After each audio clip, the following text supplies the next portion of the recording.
never made it, but I know what it takes. I'm motivated by a mix of emotion. Got my statement, and I'm reading it slow so I can understand it fully. Appreciate my standing, go out of this world and right on time.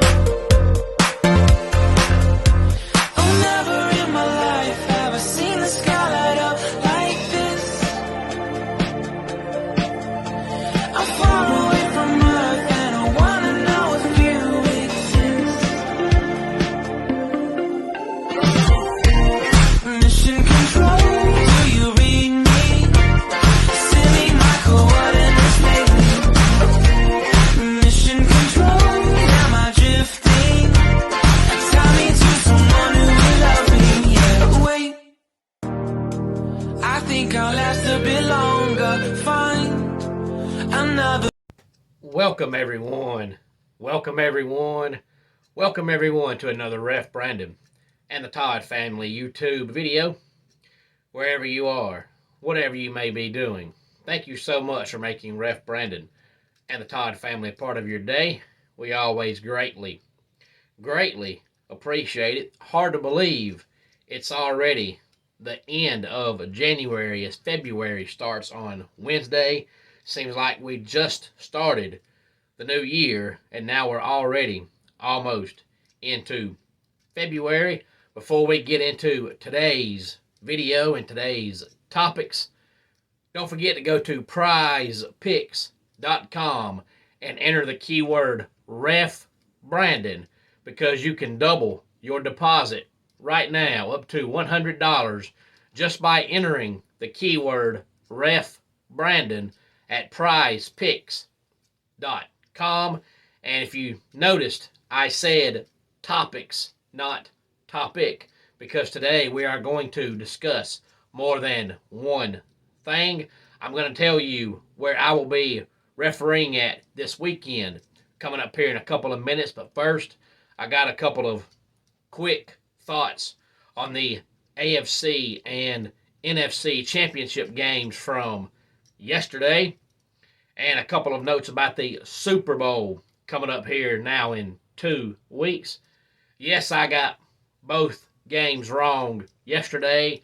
I thought the 49ers would win, and I thought the Bengals would win.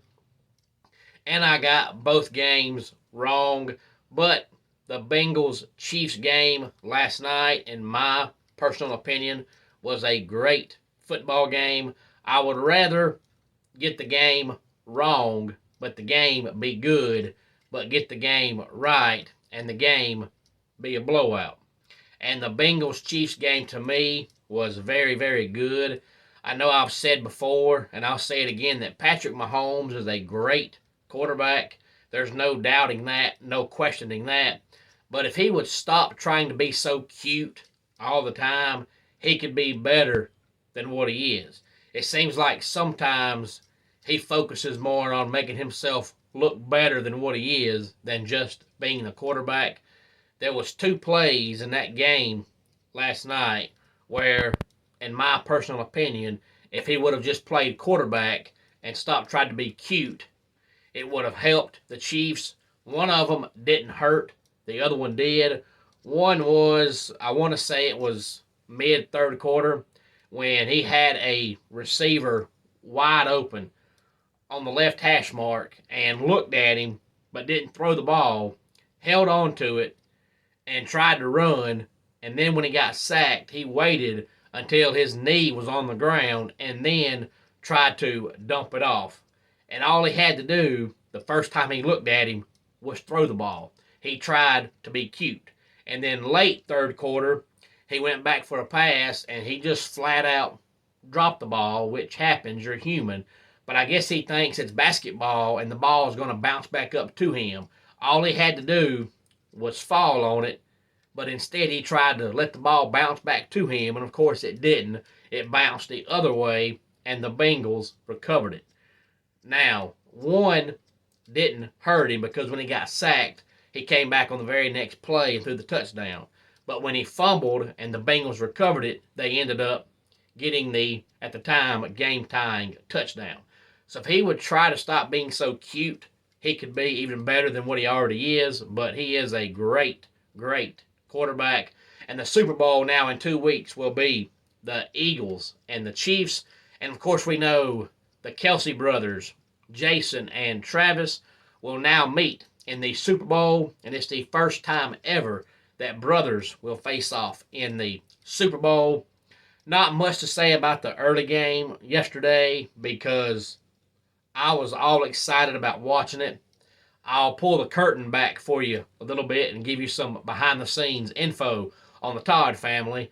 My wife and my daughter were gone, so it was me and the twins. And the twins laid down to take a nap, and I was like, hot diggity dog.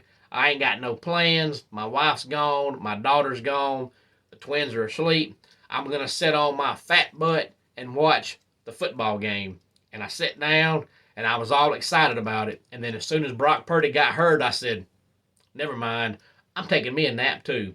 So I laid on the couch and took me a nap. And then when I woke up and it was 28-7, I said, well, good thing I took me a nap because we knew when Brock Purdy got hurt, if the 49ers had any chance at all of winning, that was the end of it. I was having a discussion last week at work. Somebody asked me why Brock Purdy was having so much success. And I said it's the system that Shanahan is running. He's running the ball as much as possible. When he throws the ball, he's throwing a bunch of underneath dink and dunk stuff because when your first string quarterback gets hurt and the backup quarterback gets hurt, Brock Purdy has to play. He may not be deserving to play, but somebody has to be your quarterback. And when he's all you have, you want to keep his confidence up. And you can't keep his confidence up by throwing a bunch of deep bombs downfield that he continues to overthrow, underthrow, and throw picks. So you throw a bunch of passes that are more than likely going to be complete all the time and make him feel good. But you had no chance at all of winning once he got hurt. So when he got hurt, I knew that was the end of the game. So I woke up and I was like, well, I took me a nap, thank God. So I did miss that game, but we'll never know whether or not the Niners could have won the game had he been healthy. But I hate it because now they're talking about rookie quarterbacks either being 0-5 or 0-6 all time in conference championship games, and that includes Purdy. And I hate that because, yes, it's a true statement, a true fact, but the man got hurt. So it's not like he went out there and lost the game. He was hurt. So sometimes stats can be kind of misleading because somebody will get credit for something they really didn't do or get the blame for something they really didn't do. How many times do you see a quarterback go out there and start the game and first quarter gets hurt and his team wins the game and he gets credit for, now he's so-and-so all-time record, and it's like, well, he didn't start, but he did start, but he only played 2 series. So sometimes stats can be kind of misleading, but I am looking forward to the Super Bowl coming up in 2 weeks. Of course, we know we have Andy Reid's former team, the Eagles, against Andy Reid's current team, the Chiefs. But people always talk about the NFL being full of parity, and a lot of times in the regular season it looks like parity because you always have different teams that are normally really good at one year that suck the next year, or they suck one year and they're really good the next year. But looking at the playoffs now, you have to question and wonder, is it still parity? Because you look at the conference championship games the last 2 years, we've had the Bengals and the Chiefs in the AFC. In the NFC, we've had the 49ers both years. The only exception was we had the Eagles this year taking the place of the Rams. So 2 straight years, we've had 3 of the 4 playoff teams make it to the conference championship game both years. So can you still say parity, and can you still say that everybody's on a level playing field when the Chiefs have made it, the Bengals have made it, and the Niners have made it to the conference championship game now 2 straight years? So next year the NFL needs some different teams in their conference championship games. any early predictions on the big game, please feel free to let me know. But let's talk about where I'll be this upcoming weekend. Saturday night, we have Southern Fried Championship Wrestling presents The Quick and the Deadly. Saturday night, doors open at 6 o'clock. Bell time is 7 o'clock. 405 Community Court, Monroe, Georgia is the address. And if you do not follow Southern Fried on Facebook, I strongly encourage you to do so. Just type up Southern Fried Championship Wrestling. Not only do they always post the matches you'll see at every single show, but there's also different interviews and promos and vignettes that are on the Southern Fried Facebook page between each show. But this upcoming Saturday, we have 8 matches so far on the card. Jacob Ashworth is going one-on-one with KJ Impala. And KJ Impala was on the Anarchy show that I did back on Christmas night. And that young man is really, really good. And also Bobby Moore in a one-on-one match with Parker Lee.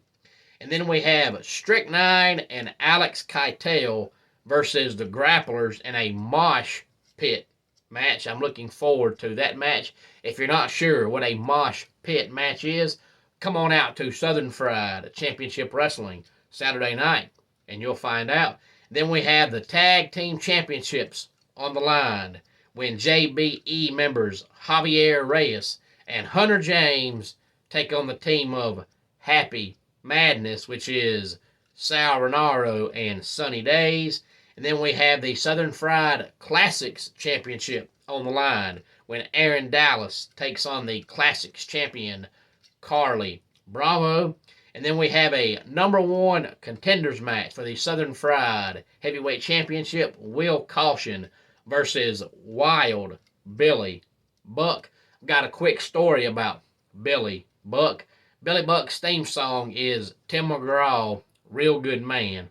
And Billy Buck's had that theme song for, I would say, 15 years. And my twins know anything and everything about wrestling.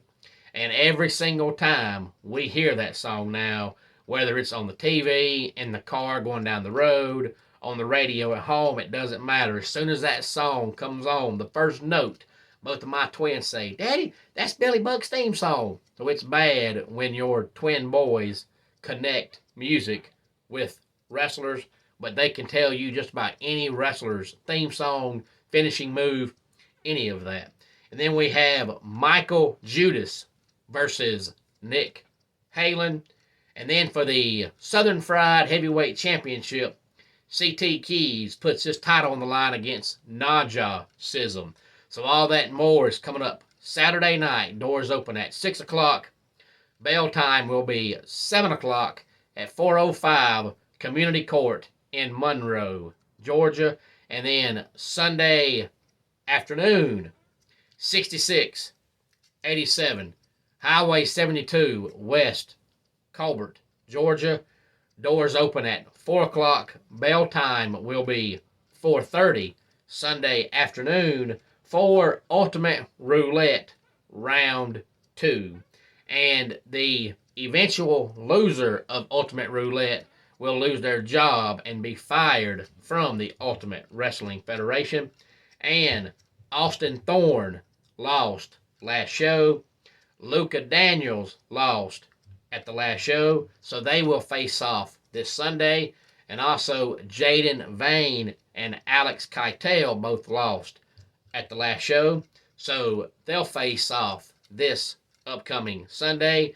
And the 2 losers of that match will wrestle at a later show, and the loser of that match will lose their job at the Ultimate Wrestling Federation. Also this Sunday, Hunter James puts the UWF Heritage title on the line against AJ Black. AJ Black will be making his UWF debut. And then we have a rematch from our last big show, Star Clash, when UWF Heavyweight Champion Nick Halen puts his title on the line against Stevie Ray Frost. And then we have a fatal 4-way Marcus Adams, Jacob Ashworth, Curtis Coleman, and grappler number 1. Those 4 men will face off Sunday afternoon, and the winner of that will be the number 1 contender and will wrestle either Stevie Ray Frost or Nick Halen at our next big UWF show. So all that and more is coming up Sunday afternoon. Doors open at 4 o'clock.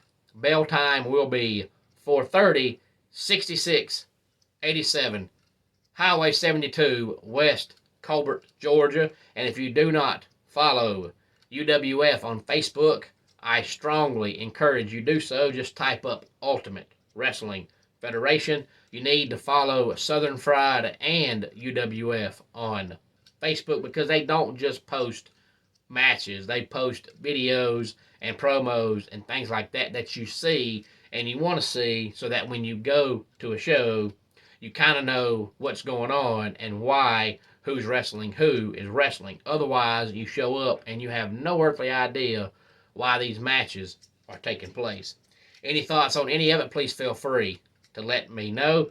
Don't forget about Homes for Our Troops, which is a publicly funded 501c nonprofit organization that builds and donates specially adapted custom homes nationwide for severely injured post 9/11 veterans.